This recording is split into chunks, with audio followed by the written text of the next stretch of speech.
Shamir, how are you? I'm very good, thank you. How are you? Fine, thank you. We are so far away from each other in the globe, but very connected with the technology. Yes, I think we are maybe about almost 12 hours difference. I think so, the same. But this is the magic of technology, that we can be together and have this chat. Yes, I totally agree. Shamir, if you agree, I will start reading your biography so the audience know you better, and then we start with the interview. Not a problem. Thank you very much. So perfect, Shamir, and welcome. Mr. Shamir Rajadurai, ICA Director from Asia.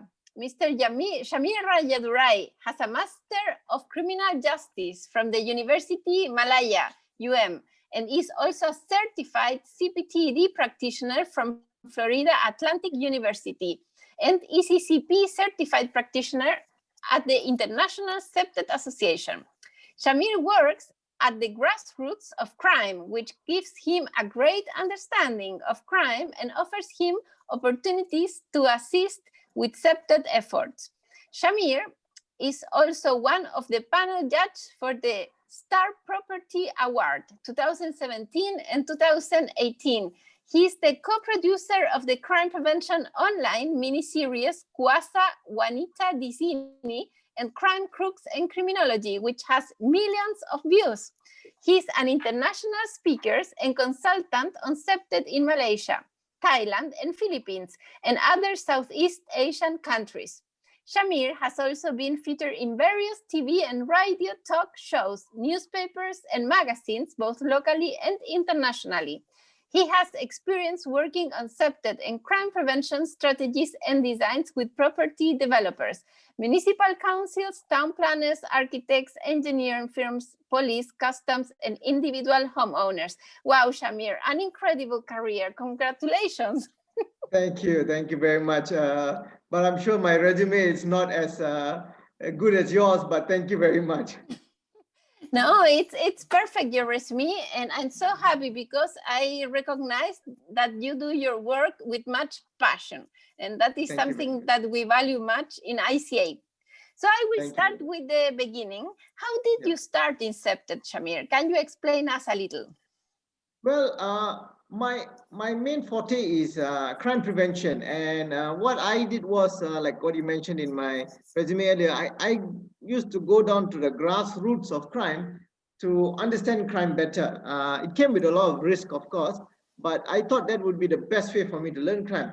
As I was doing that, I actually always thought,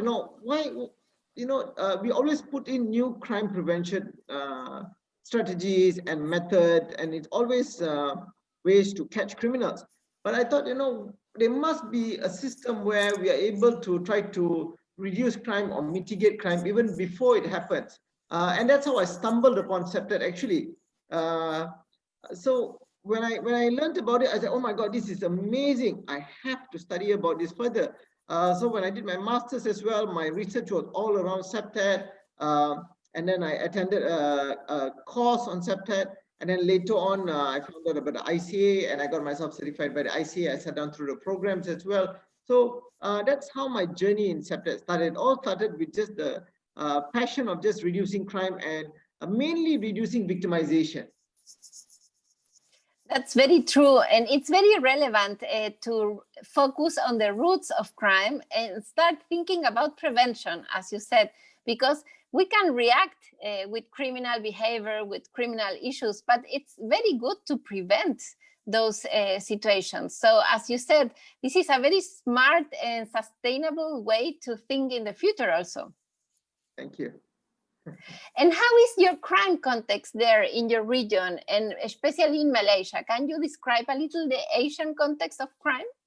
Yeah, of course, within the Asian region, when we look at index crime, that is usually, speaking specifically in Malaysia, about 60 to 80% of crime is property-related crime. So that is why CPTED relates so closely with this part of the region. Like we said, I travel a lot to the other parts of Southeast Asia, mainly for work and consultation. And crime is very similar in this part of the world. And that is why 80%, 60 to 80% of crime in this region is property-related crime. And that is how CPTED can actually very strongly reduce that number. And that is why we've always been pushing for it within this region. That's very interesting, Shamir. And had you the opportunity to apply CPTED in concrete projects that you could describe in very concrete examples? Yeah, in fact, very fortunate. Malaysia had actually adopted CPTED many years ago. They've adopted the whole concept of it. The municipal councils, the town plan departments, even the government has accepted that CPTED is good. But we are still at the infancy stage in this country. And that is why a lot of developers, I would say, have maybe said that they've applied CPTED, but they've only applied maybe very, very small portions of it. But I do not blame them. It's because the understanding is still at a very young stage. It's still at an infancy stage. So one of the things which I do very aggressively is that we always try to educate people that CPTED is a very, very effective but deep and rooted subject. And that is why the education part of it is very important before we can apply successful strategies to say. But when we worked with the municipal councils and all, in fact, what was very effective, I'll share in Malaysia because we did some overseas as well in Philippines and Thailand. But I think the most successful one we've had was the one in Malaysia, whereby motorcycle theft was a very big issue that we were facing. And the municipal council said, okay, this is our pilot project area. What can we do to reduce the motorcycle theft in this area? So I sat down with them and we came up with a design and we incorporated all the CPTED features and principles behind it. And in that year alone, I think they were just hoping if there was a 5% reduction, it would have been more than enough. We had a 32% reduction of motorcycle theft. Yeah, so that was one of the best. And in other countries where we've done work as well, we normally hit at least a minimum of 10%. And that's one of the biggest benefits of CPTED.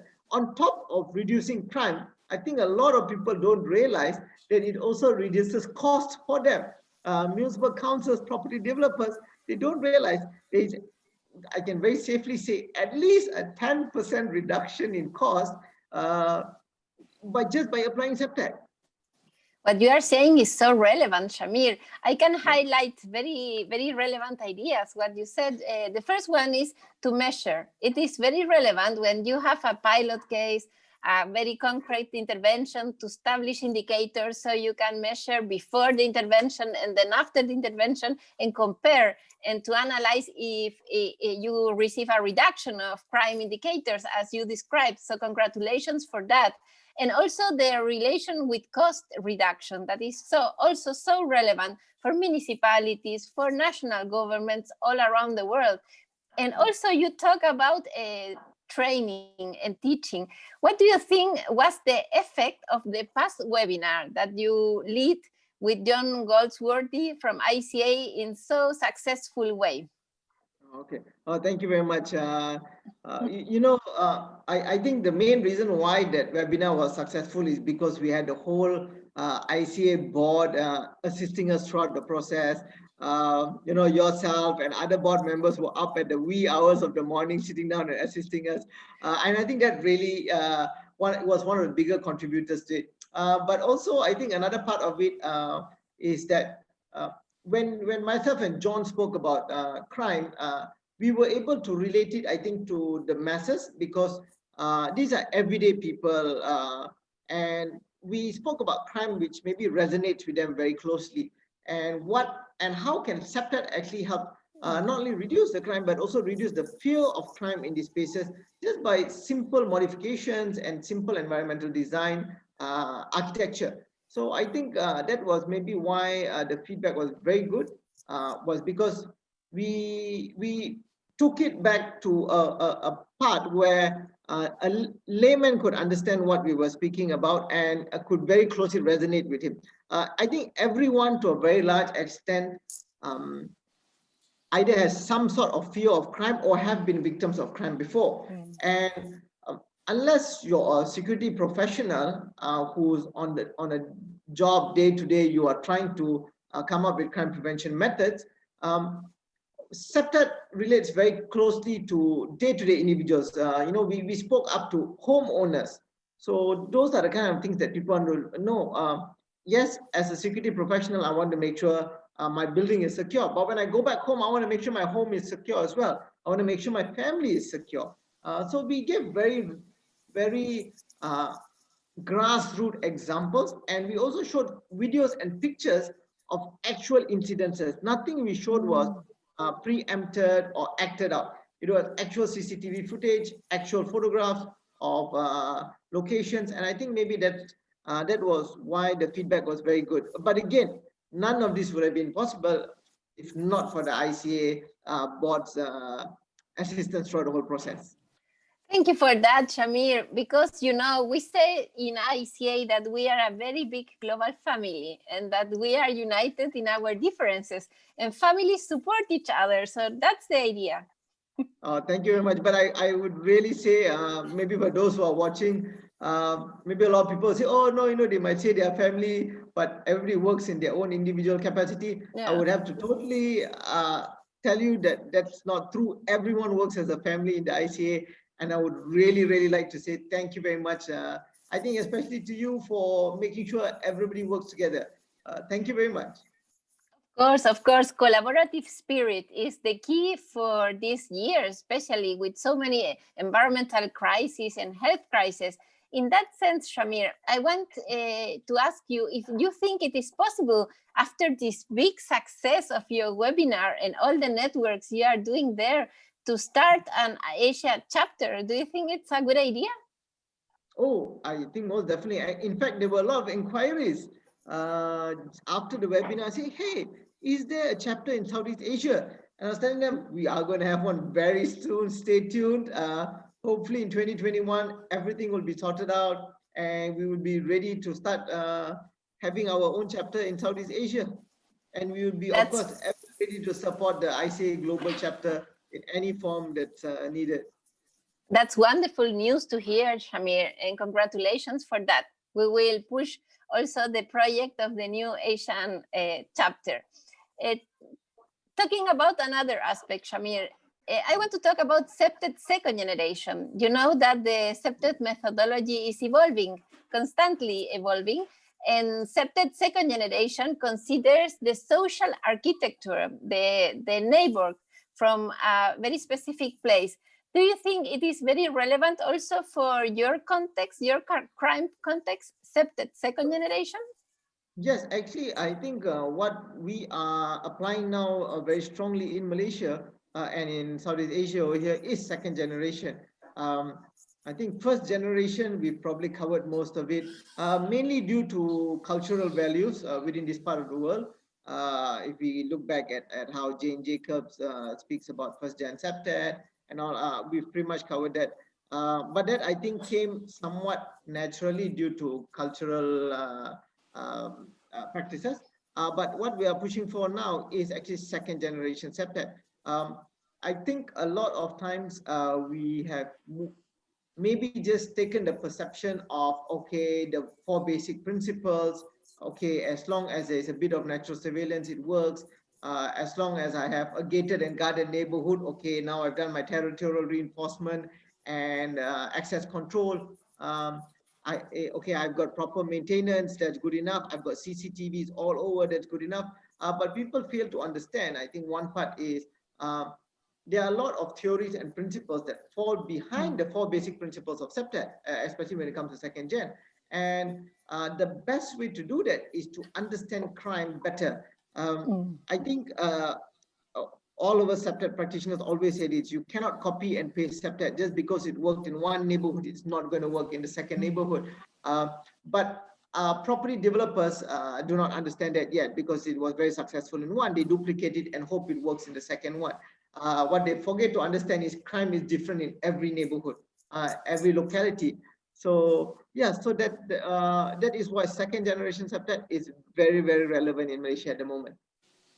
Yeah, good to hear that. And also not only in Malaysia, all around the world, and specifically in this situation of COVID crisis. Do you think the COVID crisis increases crime in your region, or had some connection or changed the crime patterns there? Okay, index crime reduced during the COVID season. Snatch thefts reduced, mugging reduced, robberies reduced. That was mainly because we had a movement control order, which is somewhat like a lockdown. But there was some leeway, we could still move around, but almost like a lockdown within the country and within this part of the world. And that reduced street crime or index crime at least from 40 to 60%. Just within that period. But when that happened, cybercrime increased by at least 200% in some parts of this world. But also what we are foreseeing that is going to happen is that now that COVID is slowly reducing in this part of the world and we are easing on the lockdown and the movement control order, is that due to a lot of unemployment, and a lot of criminals being inactive for a while because they were not allowed to move around, these cases are going to shoot up tremendously in the next year. We are expecting that at the moment. So this is why if CPTED was applied properly and integrated well into the town plan guidelines, this might not have been an issue that we would have to worry about at the moment. It's due to the fact that we applied CPTED, but we did not apply it properly back then. Again, because it was at its infancy stage, and that is why I studied it so much, is because I wanted to make sure we break free from that infancy stage. And I think moving forward in the next coming years, I think if everybody plays their role well, if property developers take the effort to engage more in CPTED into their development, municipal councils are a bit more rigid with approving plans without CPTED approvals, then I think we should be able to see a reduction in crime. But because of COVID, unemployment, and criminals being inactive for a while, once our lockdown is over, once our movement control order is over, we are expected to see a rise in street crime. It's very good to know, Shamir. And for that, it's very relevant to understand, as you said, the causes of crime and have a very evidence-based approach focus to understand the phenomena. Yeah. Yeah, as you said, I want to move you to another arena, a more institutional arena, because you are our youngest or one of the youngest ICA director that we have in a global scale. And I want to ask you if you would recommend to the audience to become an active member of ICA, and why? Why do you think it's so positive to become an active ICA member? Oh, I think the one good thing about, as you said, maybe being the youngest one around is, you know, even before I approached the ICA board and introduced myself, I looked at everyone's profile, and like I mentioned earlier, your resumes are all way longer than mine. So, but I think, especially to the viewers out there who especially are interested to learn about CPTED and want to be part of the ICA family, I think one thing which is very important for them to understand, one is that you have to understand, because we are young, we probably understand crime a bit better. And the reason why I say this is because the people who are committing this crime are probably my age. So we understand crime a bit better. Like, you know, crime is always evolving. It's always evolving from maybe 5 years ago to now. Crime has changed so much. But we are at that age where we are able to keep track of this sort of things and keep up to trend on what's currently going on. Again, because those who are committing those crimes are within our age group.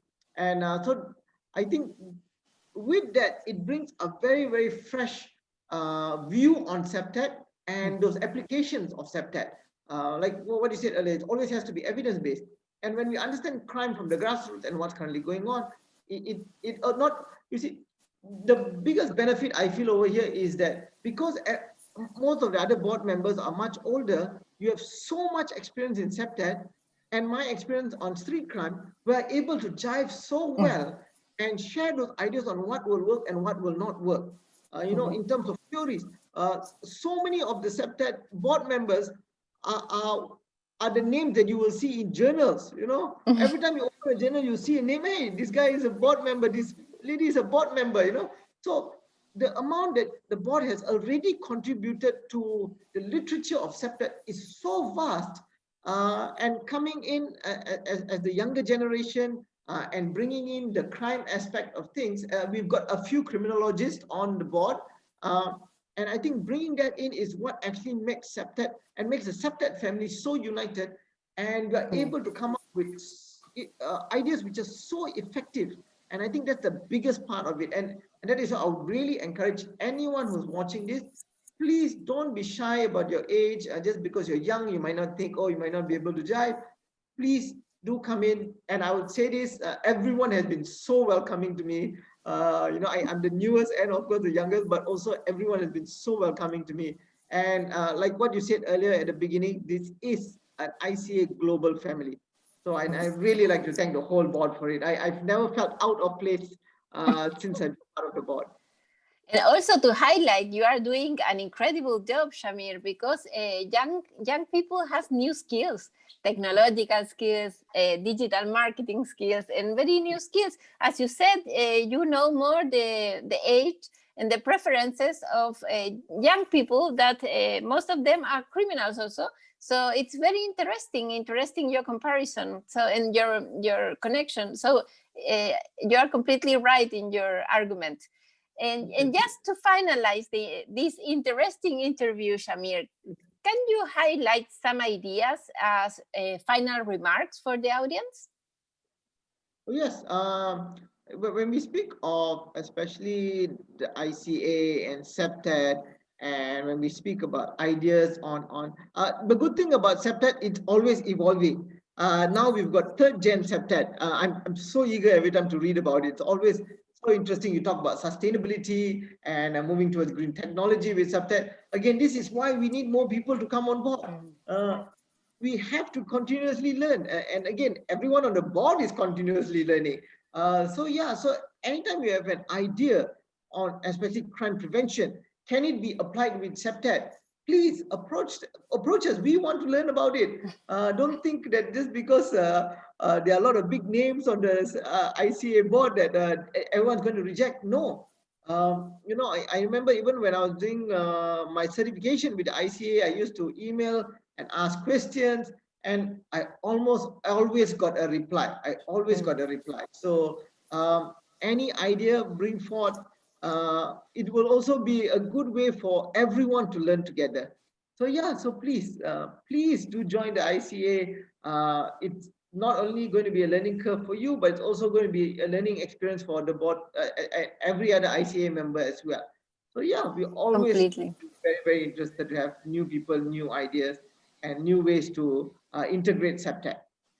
Completely agree with you, Shamir. And as Barry Davison says in our past AGM, that is the annual general meeting from ICA, he says that human beings are very complex, and so is crime. Crime is a very complex phenomena with multiple variables. So as much input we have from different brains and human beings inside the ICA, much better. So we are very open to receive more family members for CPTED. Yes, I totally agree. So yeah, so for those watching, please quickly get onto our website and sign up. Yeah, that is the main invitation today. Our website is www.cpted.net, and we are waiting for you. And please also, if you like this interview, subscribe to our channel. So thank you so much, Shamir. I hope you stay safe there, and thank you for your time and knowledge. Oh, thank you very much. And also those who are watching, don't forget to check out the other episodes on CPTED Talks. There are many and very, very senior and experienced CPTED practitioners on this channel. So don't forget to check it out. It is very, very interesting. I watch almost all the episodes. So please make sure you do so as well. Anyway, thank you much, Macarena, for having me on this episode. And I really appreciate what you've done for the ICA. Thank you very much, Macarena. Thank you to you, Shamir, and thank you for your energy and commitment. And stay safe. Bye-bye, Shamir. Bye-bye.